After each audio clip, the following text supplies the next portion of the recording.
মানে আমাদের এই এলাকা ভিত্তিক ভাই বেরাদার লোকগুলারে আল্লাহ তাআলা বুঝদান করেন, আমিন বলেন সবাই। এরা মানে কয়েকজন মিলে ল্যাংটা নামে নাকি কেউ একটা ছিল, ল্যাংটার মুরিদ হয়েছে, ল্যাংটা ওখানে এগুলা চলে। এখানে প্রথম কথা হইল, আপনারা প্রসিদ্ধ ঘটনা শুনেছেন কিনা, রাসূল করিম সাল্লাল্লাহু আলাইহি ওয়াসাল্লাম যখন ছোট ছিলেন, কাবা শরীফকে পুনর্নির্মাণ করা হচ্ছিল।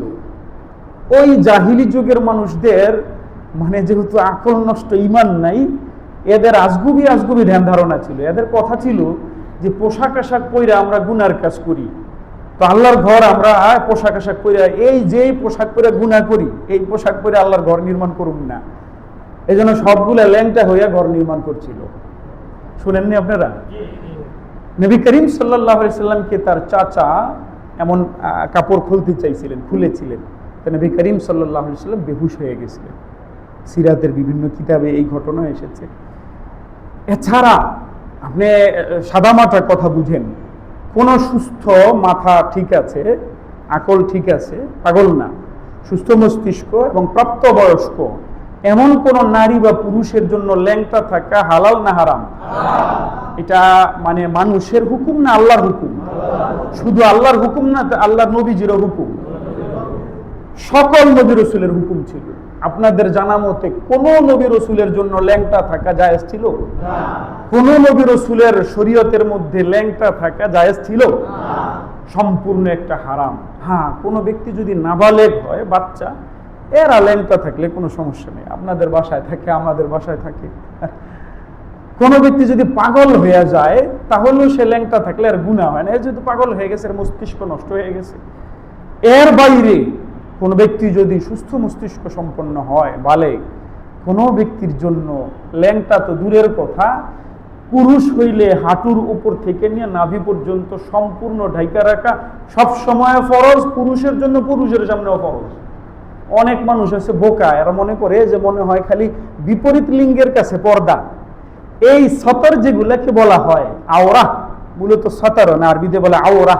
এই আওরা যেটাকে বলে, এটা নাভি থেকে নিয়ে হাঁটুর নিচ পর্যন্ত পুরুষের জন্য, আর নারীদের জন্য হাতের কবজি, চেহারার এতটুকু আর পায়ের কবজি এতটুকুর বাইরে যাবতীয় অঙ্গ প্রত্যঙ্গ নারীদের জন্য আওরা। এগুলো একটা নারীও নারীর সামনে খুলতে পারবে না, একটা পুরুষও পুরুষের সামনে খুলতে পারবে না। মনে থাকবে না ভাই আমার বিধানটা? বাবার সামনেও ছেলে পারবে না, ভাইয়ের সামনেও ভাই পারবে না। কথা বুঝতেছেন? এর বাইরে যেগুলা হাঁটুর নিচে, এগুলা মানে পুরুষের সামনে, পুরুষের খোলা থাকতে পারে। চেহারা এতটুকু এতটুকু, নারীর সামনেও নারীর খোলা থাকতে পারে। পর পুরুষের সামনে আবার নারীর এতটুকু পর্দা, পর পুরুষের সামনে। যা হোক, তো এই যে একটা লোকের ব্যাপারে, ওনাকে নাকি মানুষ গিয়ে সিজদা করতো, ওখানে গান বাদ্য এখনো চলে, মানে উনি নাকি আল্লাহর ওলি ছিল। উনি যদি আল্লাহর ওলি, তো কোনো মানে মস্তিষ্ক যাদের নষ্ট হয়, ওনারা তো কোনো আল্লাহর ওলি না ওলির কোনো বিষয় না, ওনার উপরে কোনো বিধি বিধানই নাই। কিন্তু উনি যদি সুস্থ হন, আল্লাহর ওলি হন, তাহলে ল্যাংটা থাকলে বলেন তো কেমনে মানুষ আল্লাহর ওলি হইতে পারে? বলেন তো সাহাবায়ে কেরামের মধ্যে কয়জন ল্যাংটা ছিলেন? কন্যা তো।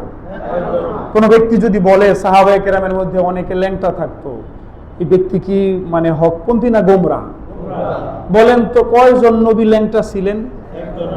কেউ যদি বলে যে আমাদের নবীজি ল্যাংটা ছিলেন, এই মুসলমান না কাফের? তাহলে যেই জিনিস নবী করিম সাল্লাল্লাহু আলাইহি সাল্লামের জন্য হারাম, ওই জিনিস নবীজির উম্মতের জন্য আরাম। আচ্ছা, ওই লোকের মাধ্যমে, ওই লোকের অনুসারীরা এগুলা করে। এরা এই জাতীয় প্রত্যেক দিন নারীদের মানে আয়োজন থাকে। আমরা আমাদের এলাকার প্রায় 90-100 জন আলেম এদেরকে কয়েক বছর ধরে বুঝাইতেছি, মানে বুঝতেছে না। তো এই বছর মধুপুরের পিসা হুজুরও জানছেন, আমারে ঢাকায় নিছেন, আমার সাথে তো হুজুরে রাগ করতেছেন, কিন্তু আমি চাইছি আমার এলাকা হিসাবে ওলামায়ে কেরামকে নিয়ে বুঝাইয়া সুন্দর করে করার জন্য। মধুপুরের পিসা হুজুর অনেক আল্লাহ তাআলা বাংলাদেশের জন্য নিয়ামত হিসাবে দিয়েছেন, হুজরতের জন্য দোয়া করবেন। আল্লাহ তাআলা হযরতকে দীর্ঘদিন সুস্থতার সাথে আমাদের মুরব্বী হিসেবে জিন্দা রাখেন, আমিন বলেন।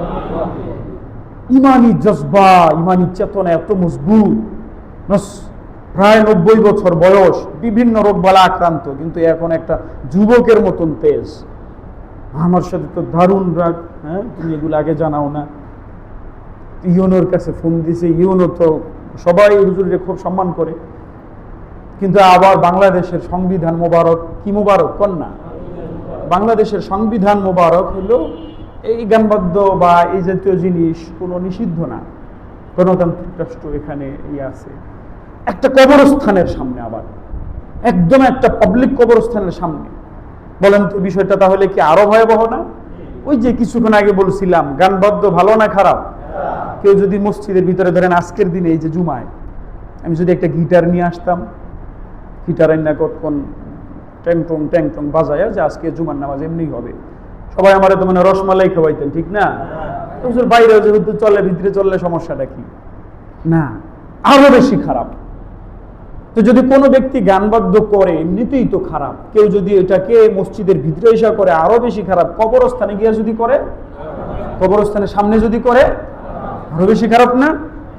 এই কথাটাই এই আয়াতের মধ্যে বলা হয়েছে, ফালা তাজলিমু ফীহিন্না আনফুসাকুম। এই আশুরে হুরুম যেগুলা, জিলকাদ, জিলহজ, মুহররম এবং রজব, এই 4 মাস অধিক সম্মানিত মাস। এই 4 মাসে তোমরা নিজেদের উপরে জুলুম করবা না, একে অপরের উপরে জুলুম করবা না, গুনাহ খাতা করবা না। এর মতলব এই না অন্য সময় গুনাহ করা যাবে, অন্য সময় করা যাবে না, এই 4 মাসে আরো বেশি সতর্ক থাকতে হবে ইনশাআল্লাহ। বলে